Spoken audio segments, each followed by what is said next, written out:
Les Britanniques ont voté pour quitter l'Union européenne il y a 3 ans et les voilà aux portes d'un nouveau scrutin européen malgré les efforts de Londres pour achever le Brexit. Theresa May doit présenter son nouvel accord en 10 points aux députés de Westminster cet après-midi. Il s'agit de la dernière chance de mettre en œuvre la volonté des Britanniques selon celle qui est désormais prête à un second référendum.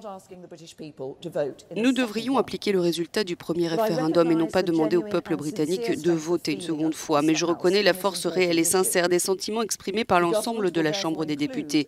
Le gouvernement inclura donc dans le projet de loi sur l'accord de retrait, au moment du dépôt, l'obligation de voter la tenue d'un second référendum. Theresa May aurait donc entendu les demandes et les inquiétudes des travaillistes et des unionistes du petit parti nord-irlandais DUP. Elle propose donc aussi de maintenir son pays dans une union douanière temporaire avec l'UE et le gouvernement aura l'obligation de chercher des arrangements alternatifs au backstop d'ici décembre 2020. Tout pour éviter un Brexit sans accord ou des législatives anticipées.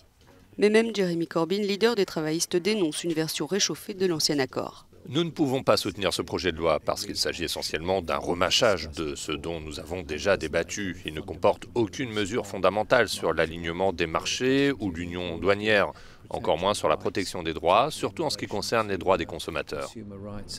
La première ministre britannique aimerait que son accord soit approuvé avant de partir, mais qu'il le soit ou non, elle va devoir se préparer à laisser sa place.